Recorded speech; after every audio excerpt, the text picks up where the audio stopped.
Earth Angels and Divine Beauties, kamusta? Ito po si Divine Tarot 888 para sa inyong General Tagalog Tarot Reading, love message para sa araw na to. Happy New Year po sa lahat. Ayan. I hope na-enjoy niyo yung celebration niyo ng New Year. Kamusta naman kayo? Comment present para lang kung nanonood kayo. So, for this reading, merong person dito na secret admirer mo siya. May gusto siya sa'yo. Yes. So, tingnan natin. Ano nga bang energies connected sa'yo ngayon? Nga pala, guys, general reading po ito. So, hindi po sa lahat magre-resonate kasi napaka-specific po ng message. Okay, so, first card is the Rider. Ito na nga, gusto mag-travel papunta sa'yo itong taong to. At, andun yung feeling na romantic, may excitement. This person is a leader and it also symbolizes new beginning. So, pwedeng may relationship kayo ngayon at masaya siya sa'yo. Masaya kayong dalawa nitong person na to. Pero tingnan pa natin, guys. We have the Locket. So, this is a very positive card na parang andun yung kilig. Okay? Gentleman. So, ito siya. Very romantic. And this is also parang ang gaan lang ng energy. Very positive. Okay. So, ano bang ganap sa love life mo? Tingnan natin. Elusive, dishonesty, deception, trickery. Oh my gosh. So, nagkaroon pala ng panloloko dito. Okay. Second chance, reconciliation, making amends, opportunity. Okay, alam mo nakikita ko dito, itong person na to, kaya sobrang romantic ng nararamdaman niya ngayon sa'yo. Kasi gusto niya magkaroon ulit ng chance kasama ka kasi na-miss ka niya. Na-realize niya yung value mo para sa kanya. Okay. And then, conflict, clashing, differences, incompatibility. Okay na sana kaso may conflict. So, itong conflict na to, magkakaiba kayo ng ugali. So, oo, gusto niyo isa't isa, pero meron talagang something sa connection niyo na nagka-clash kayo. And niloko ka niya sa past. Ngayon, gusto na niya na mag-reconcile na kayo, magkaayos na kayo. Kaso lang, nahirapan kayo sa communication niyo kasi lagi kayong nag-aaway or nagka-clash kayo. Hindi kayo nagkakasundo. Abandoned, left out, walked away, cold. So, maaring naging malamig ka sa kanya, kaya siya ngayon natatauhan na pag hindi niya inayos yung sarili niya, ay hindi mo siya mabibigyan ng second chance. Twin flames, mirroring, shared feelings, reflection. Okay. Mukhang naging close na kayo, kaya andito yung energy na mirroring kayong dalawa or kilalang-kilala niya ng isa't isa to the point na alam mo kung anong gusto niya, alam niya kung anong gusto mo. So, parang hindi ka sure kung totoo ba yung pinapakita niya, kung sincere ba talaga siya, or kaya lang ba niya ginagawa yan kasi alam niya na gusto ko yan. Okay, may ganong factor sa inyo.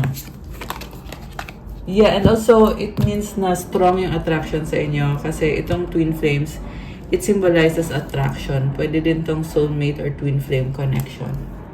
And then we have healing, releasing, purifying, cleansing. Okay. Wow. Alam mo, okay naman pala to eh. So, baka nasa honeymoon stage kayo or bagong-bago lang tong connection na to. Kaya parang nangangapa ka sa dilim or hindi ka sure kung tama ba tong pinasok mo. Apology, forgiveness, return, sorry. Okay. So, kaya siya magsasorry at mag-reach out siya sa'yo kasi nga, ayaw niya. Worst case scenario kasi iiwan mo siya. Ayaw niyang mangyari yon. Ayaw niyang masira yung connection ninyo. Kaya gusto niyang patunayan sa'yo na worth it, na mahalin mo siya, na bigyan mo siya ng panahon, ng atensyon, at kung ano pang binibigay mo dito sa taong to or sa relationship niyo or sa connection niyo. We have cloudy, judgment, illusions, unbalanced, distorted. Okay, andun talaga yung pagiging doubtful mo kasi nga parang isip mo kung niloko ka niya dati, ngayon manghihingi siya ng second chance, baka kasi gagawin lang din niya ulit. Sa totoo lang guys, hindi ko nakikita yon kasi very sincere ngayon yung nakikita ko dito sa person na ito. Remember, hindi to sa lahat magre-resonate, okay? Pero kung nag-resonate sa'yo, comment nyo dyan.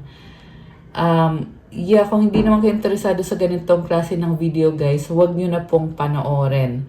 Pero for those na nanonood talaga at nakaka-resonate, strongly resonate, or kahit konti lang, comment kayo dyan para masagap natin yung kwento ng buhay nyo sa reading natin, okay?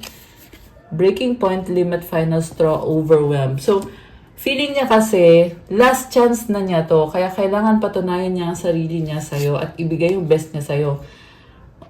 May nakikita din akong, nagkaroon na siya ng karelasyon dati na hindi naman siya naging masaya doon.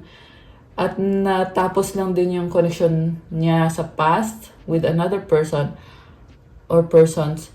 So, ngayon, ang gusto niya mangyari is talagang mag-serious na siya, maging serious na siya kasi pagod na siya. Okay? Breaking point na siya. So, inisip niya kung hindi pa talaga mag-workout to. May ganun na parang binibigyan niya yung sarili niya ng deadline na kailangan gawin ko na to. Kailangan, maayos na itong connection na to. Conflicted decisions, hot and cold, multiple choices. Okay, ito talaga yung doubtful talaga kayo dito sa part na to kasi siguro nga niloko ka niya. Actually, oo, nagkaroon nga ng panloloko in the past. So, trust issue ngayon, yung problema ninyo. So, kung consistent ba siya or baka ngayon lang yan. Baka ngayon lang yan mabait. Baka sa susunod na linggo, baka iba na yung kasama niya. Diba? May ganong factor. Nakakaloka. Okay. We have bitterness, resentment, anger, hurtful words. Okay, galit siya. Ayaw niya mapunta ka sa iba. Lasting, forbidden, non-committal sexual energy. May nakita ko dito guys na kaya siya nagagalit kasi siya mismo meron siyang ginagawa din. Alam niya yung pakiramdam ng niloloko. Ayan, comment kayo kung kayo ba yun. Pride, arrogance, ego, stubborn. Okay, matigas ang ulo, ma-pride, sorrow, loss, grief, depression. Grabe. So, mukhang marami na din kayong pinagdaanan nitong taang to kaya nalulungkot siya at hindi niya makayang mawala ka. Withdrawn, single, lonely, solitary, perspective, better off, happiness, clear headspace. So, I feel like binigyan mo din ng leksyon to. Kaya siya nagkakaganyan na parang ano na talaga. Alam mo yun, breaking point na siya eh. May sorrow, may lungkot, may depression. Confessions, unveiling, coming clean, messages. Okay. So, sa'yo talaga daw siya masaya at may gusto siyang i-confess sa'yo, may gusto siyang aminin or sabihin sa'yo. Okay. Tingnan natin from the tarot. Gusto kong makita kung ano talaga yung intention sa'yo nitong person na to. Okay. So, alisin ko muna tong ibang mga cards. Ayan. Hindi ko akalain na sobrang intense ngayon yung reading. Nga pala, kung kayo ay Capricorn, happy birthday na sa Capricorn season tayo ngayon. Comment nyo dyan kung kailan ang birthday nyo para mag-meet namin kayo. Pero itong reading na to ay para po sa kahit anong zodiac sign, okay? Intention niya sa'yo. Anong intention niya sa'yo? Okay. Anong intention niya sa'yo? We have 10 of Pentacles. Legacy, family, status, money, okay? Stable na kasi daw kayo at meron siyang hinahangaan sa'yo kung bakit siya nagsistay sa'yo. Yung pagiging stable mo, stability mo, yung financially matalino ka, yung siguro may family, gusto niya yung family mo. Yung iba naman ay baka nga family na kayo kaya ganyan. Family yung lumalabas. Yung loyalty mo gusto niya, yung attitude mo gusto niya. What crosses this person is strength. Okay, yung problem, masyado siyang malihim. The reason kung bakit siya malihim, kasi ayaw na niyang problemahin mo yung problema niya. Ayaw niya mangyari yun. Parang sinusolo niya yung mga problems niya. Okay? And then, ano pa? Six of Pentacles. Okay, mukhang meron siyang financial struggles ngayon. Meron dito, may sinusuportahang anak or ano ba to? Kung wala namang anak tong taong to, meron siyang binibigyan ng tulong. Okay, or siya yung nanghihingi ng tulong.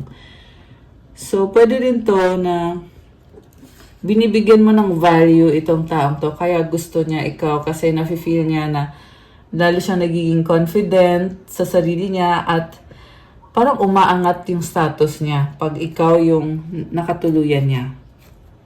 Queen of Cups. Wow. Mahal ka niya, gusto ka niya makasama, makita. May mga pangarap siya at gusto ka niya makasama, matupad yung mga pangarap na yun. Four of Swords. Nine of Wands. Okay, actually marami din problems ng taong to. Marami din siyang pinagdaanan. And nasaktan na din siya sa past. So, ngayon sa totoo lang, kung nagkaka-problems kayo, feeling niya kasi ang dami niyang problems or mga imperfections. Alam mo yon, marami siyang issue sa buhay. Ayan, so, inisip niya, tutulungan mo kaya ako sa mga issues ko? Mukha kasi gusto niya magpa-impress sa'yo, kaya ayaw niya malaman mo kung ano yung mga issues niya.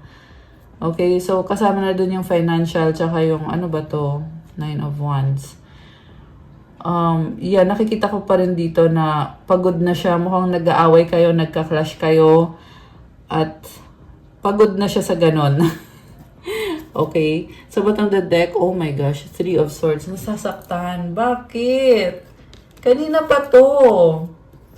Diba, meron ding lumabas na card na sorrow. Ayan, ito yun eh. Pero tingnan natin.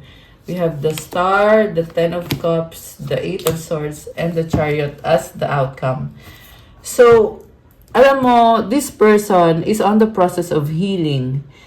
And, parang hinahanap niya yung tamang direksyon niya eh. Yan yung nakikita ko dito with the Star card. Ayan o, para siyang nagmamanifest. Okay, takpan ko lang ha. Takpan ko lang yung image ng babae dito kasi wala siyang, alam mo na, wala siyang suot. So, nagmamanifest siya, hinihingi yung sarili niya. The Star is also about positive energy and this can also be na yung, alam mo, kiniklans niya yung sarili niya. There is repentance. Yung mga pagkakamali niya sa buhay, hindi kailangan sa relationship, but it can be any kind of mistakes na inaayos niya. Nakikita ka niya ngayon as husband or wife material. So, family ulit yung lumabas dito, guys. Ikaw yung ultimate happiness niya and protected siya sa'yo. Ganun yung pakiramdam niya. Feeling niya sobra siyang safe sa'yo. Ayun. I don't know kung para kanina nagre-resonate ito. Pero yun yung pinaka-clear na nakikita ko dito na pag okay kayong dalawa, feeling niya na safe siya, secure siya. Parang baliktad eh. Parang siya pa yung naging babae dito. Okay, yan ay kung lalaki to. Remember, wala naman kasing gender dito. So, roles can be reversed din. Pero, yeah, kung babae ito, pwede niyong baliktarin actually. So, kung ikaw yung babae, parang siya pa yung feeling na babae dito. Kung ikaw naman yung lalaki. So, feel niya talaga na binibigyan mo siya ng halaga. Okay. So, meron ng problem dito. Nagka-clash talaga kayo eh. Eight of Swords. I feel like hindi compatible yung ano nyo, yung mga sign ninyong dalawa. Kasi this can be miscommunication or incompatibility sa kung paano, the way siya mag-isip, the way ka mag-isip, kaya hindi nagkakasundo. Pero when it comes to emotions, pareho kayo, merong attraction, merong love, merong care, ayan. And then, the Chariot is about fast movement. So, baka may kadikang Cancer or baka ikaw to. By the way, malakas ngayon ang Earth sign, Capricorn, Taurus, Virgo. Air sign, Gemini, Libra, Aquarius.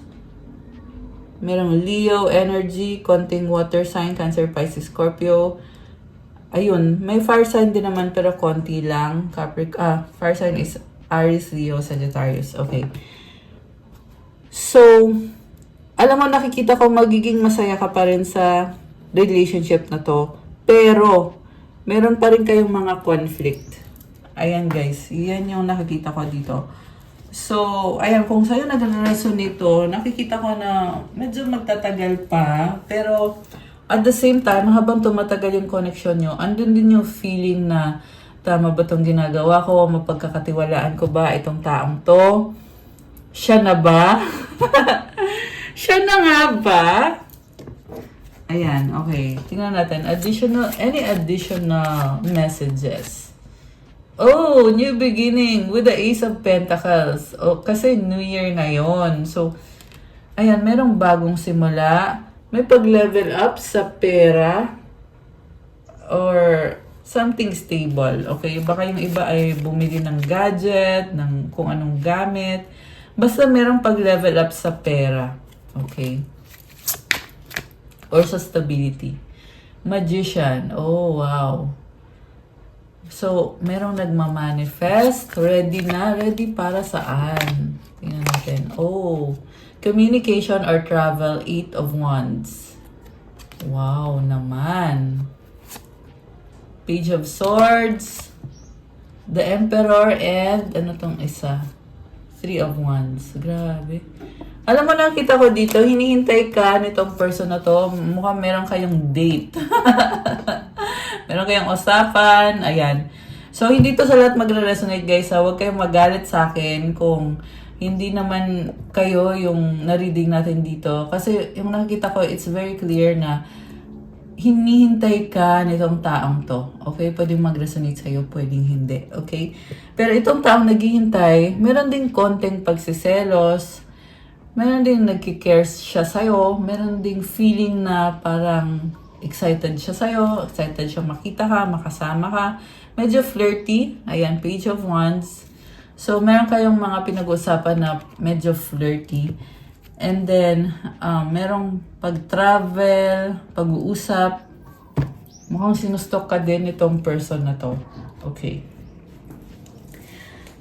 So, ano pa bang paparating for you and your person? Ano pa ba? Uy.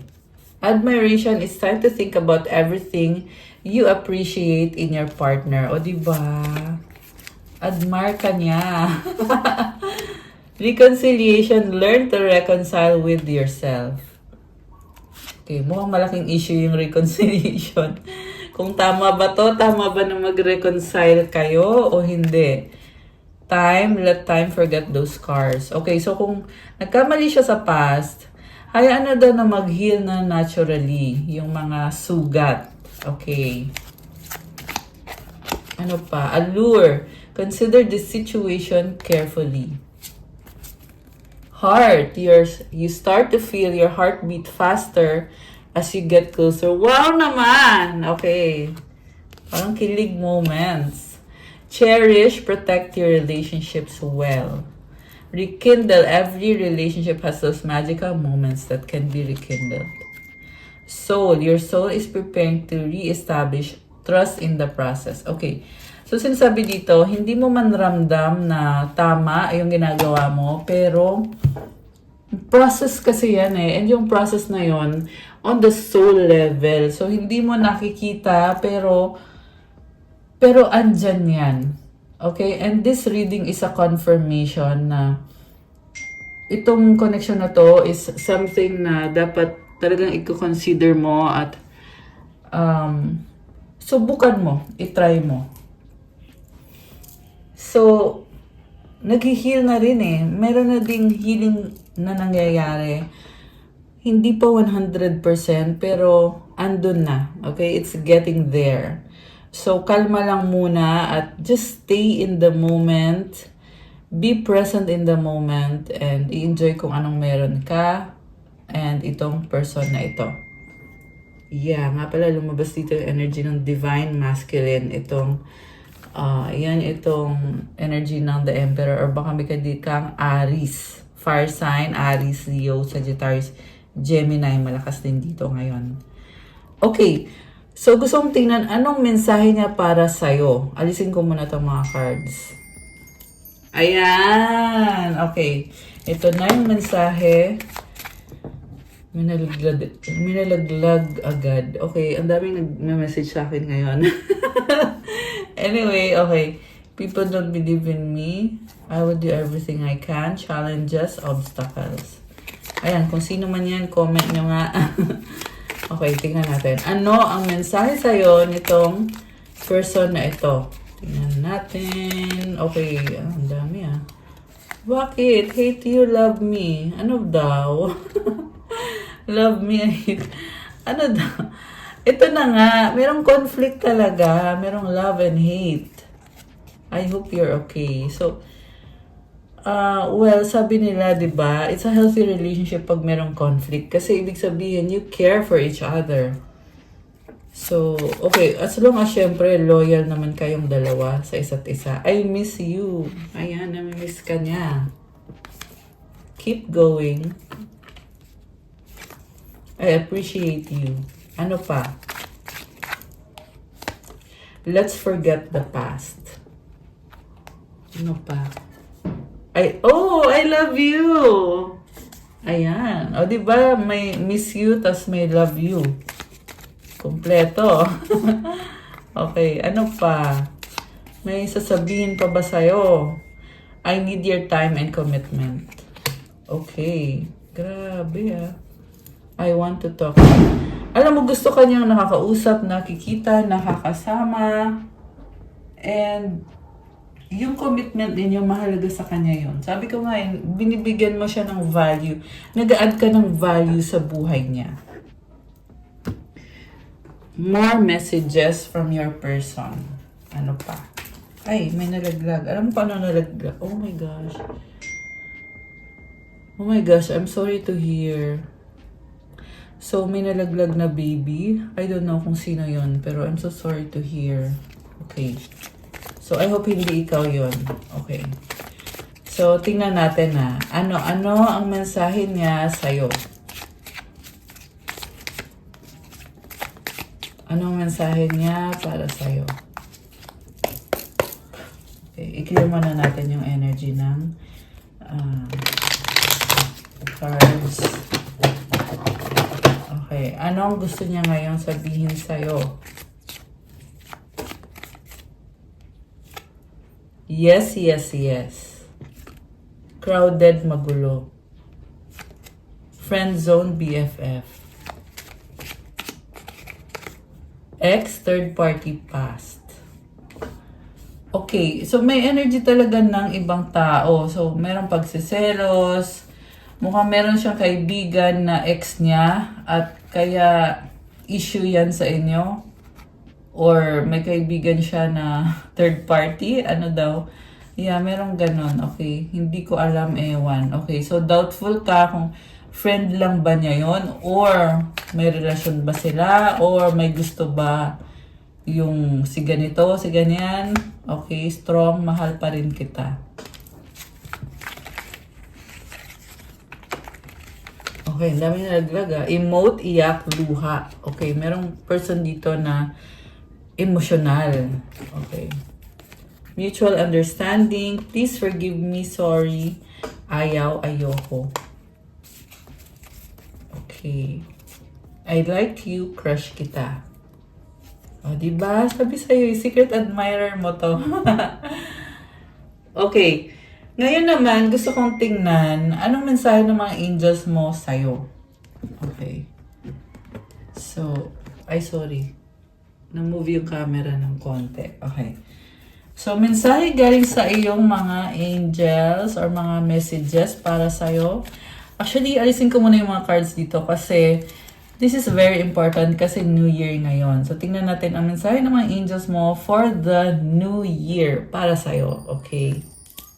Okay. Ito na.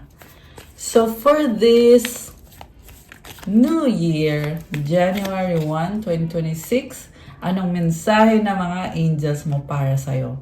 Oh, empowerment! I love it! Comment, claim empowerment. Ayan guys, so claim this beautiful energy. Ano pa? Ancestors. Okay, your ancestors are protecting you, helping you. Creativity. So, very fiery and passionate yung energy mo dito. 5555, this is a number of change. Ayan, I'm hearing change is coming for you ngayon 2026. Intuition. So, lumalakas yung intuition mo ngayon. Okay, so, gamitin mo yan to your advantage. You have the Holy Spirit. Ayan, guys. Comment, Holy Spirit is with me. Detox.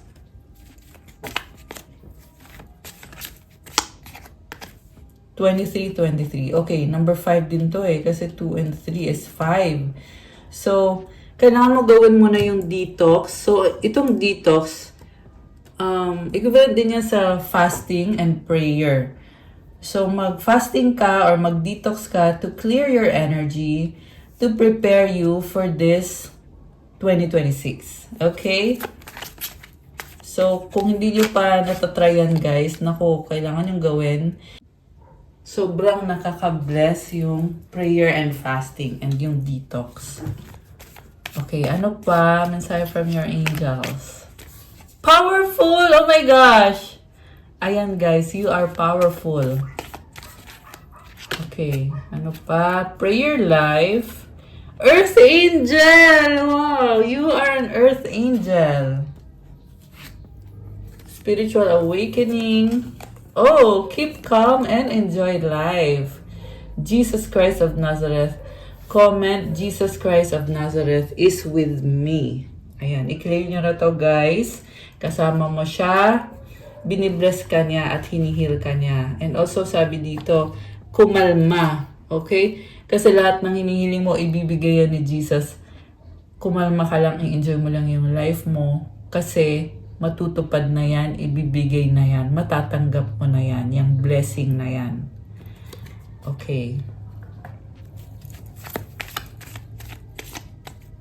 Yeah, so maaring marami kang challenges with this spiritual awakening na card, pero yung spiritual awakening kasi, ibig sabihin lumi-level up ka eh, kaya nangyayari yung mga challenges kasi pagsubok yan na kailangan mong malampasan sa tulong ni God. Diba? Syempre.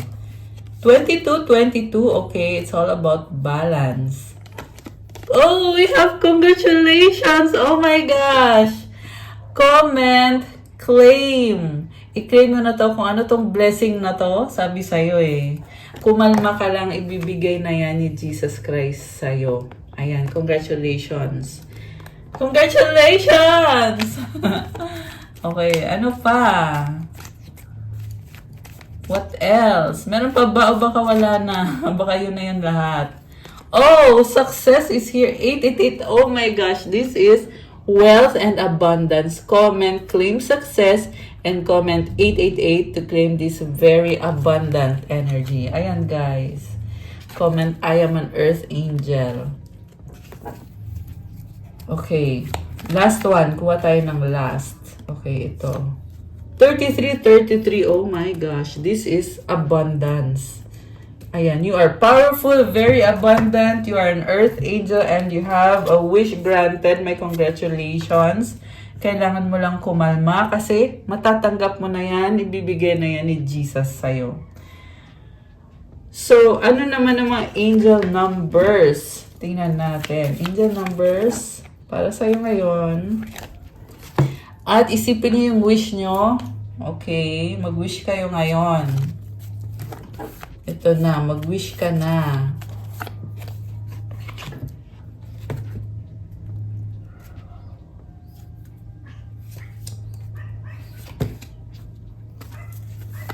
Okay.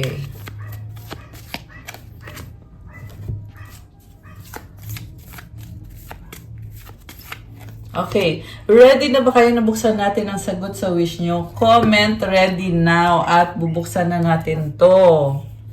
Comment na bilis. Okay, so ang sagot sa wish mo ay... Oh, it's a yes! Oh my gosh!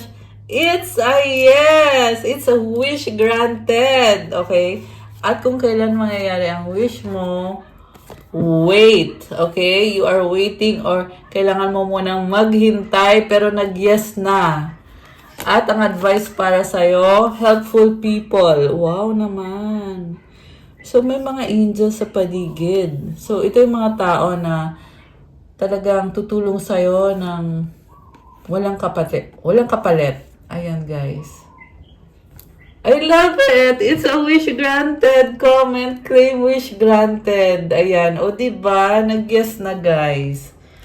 So, from your angels, you have 666 reflection. When you allow time for reflection, you allow yourself to see where inner shifts are needed. It's time for you to look at your beliefs and ask, is this serving me or is it time for me to release this? Reflect, refocus, and readjust. May kailangan kang baguhin, ayusin sa sarili mo. Kailangan mo ng panahon para mag-isip-isip, para makita mo kung anong kailangan mong gawin.